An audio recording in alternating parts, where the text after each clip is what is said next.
চট্টগ্রাম নগরীর হালিশহর ২৬ নং ওয়ার্ডে শীতার্তদের মাঝে শীতবস্ত্র বিতরণ করেন বাংলাদেশ সরকারের বেসরকারি কারা পরিদর্শক ও নগর মহিলা দলের সাবেক যুগ্ম সাধারণ সম্পাদিকা আখি সুলতানা। গতকাল রাত ৮টার দিকে নগরীর হালিশহর বি ব্লক এইচ ক্লাবের মোড়ে শীতবস্ত্র বিতরণ ও আলোচনা সভা অনুষ্ঠিত হয়।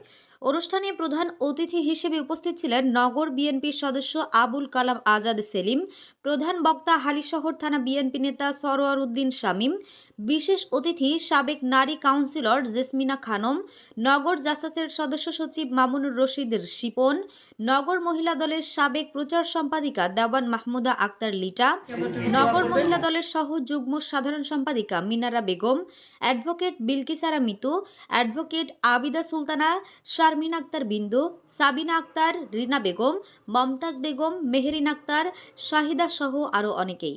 অনুষ্ঠান সঞ্চালনায় ছিলেন মহিলা দল নেত্রী শিরিন আক্তার। এ সময় প্রধান অতিথি বলেন, সমাজের প্রতিটি সামর্থ্যবান ব্যক্তির উচিত আমাদের সমাজের দুস্থদের পাশে দাঁড়ানো এবং সহযোগিতা করা। বেসরকারি কারা পরিদর্শক ও নারী নেত্রী আখি সুলতানা তার ব্যক্তিগত উদ্যোগে প্রতিবারের ন্যায় এবারও ধারাবাহিকতা রক্ষা করে সামাজিক কাজের অংশ হিসেবে শীতবস্ত্র বিতরণ করেন, যা অনেকের জন্য অনুকরণীয়। আমরা ভালো কাজ যত বেশি করব, তত আমাদের সমাজ থেকে মন্দগুলো দূর হয়ে যাবে, তিনি বলেন। তিনি আরও বলেন, আমাদের মৃত বাবা মায়ের আত্মার শান্তির লক্ষ্যে এইসব বিভিন্ন ধরনের সদগায়ে জারিয়া কাজগুলো যত বেশি করব, ততই কবরে আমাদের বাবা মা শান্তিতে থাকবেন। আগে সন্তান আমাদের ভাই হিসেবে সম্বোধন করে, কিন্তু আজকে একটা সত্য কথা, এটা পরিবেশ কেন্দ্রিক। আদি সন্তানের বাবা আমার দাদাই ছিলেন, এটা বাইরে কেউ না।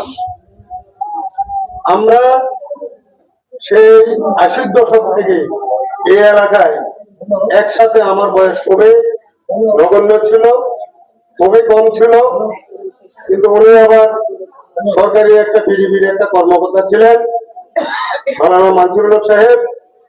কিন্তু আমাদেরকে আজকে আমরা অত বিএনপির কেউ নেতা হয়েছি, কেউ কর্মী হয়েছি, ওদের অবদানের পরিপ্রেক্ষিতে আমাদেরকে ওনারা তৈরি করি, আমাদেরকে ছেড়ে আল্লাহর ডাকে সাড়া দিয়েছেন।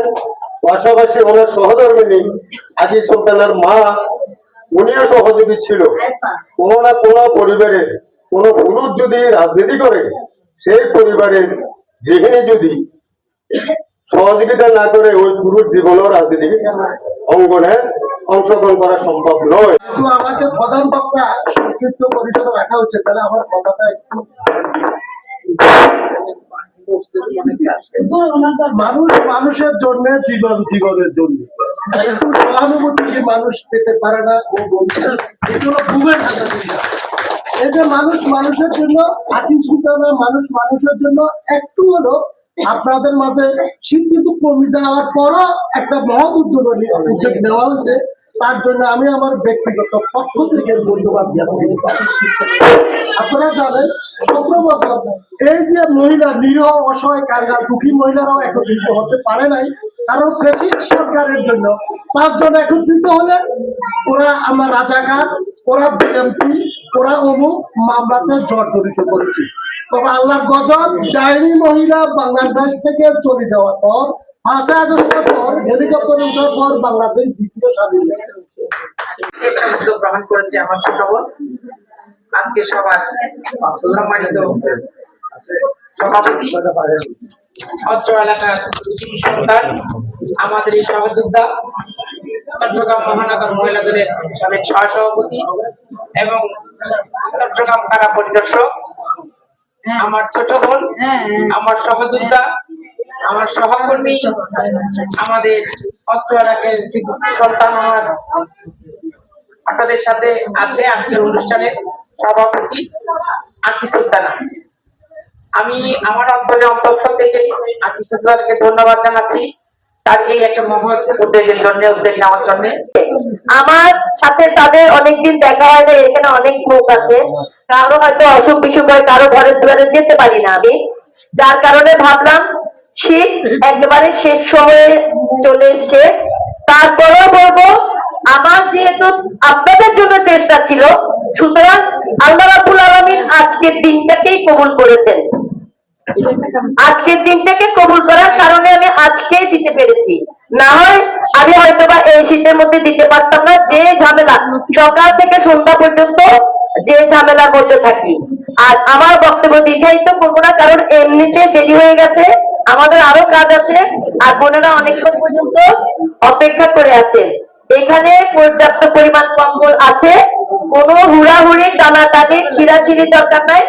আপনারা যতজন এখানে 100-র উপরে 150-র উপরে কম্বল আছে, তারপরেও যদি আপনারা যদি না পান, মন খারাপ করার কিছু নাই।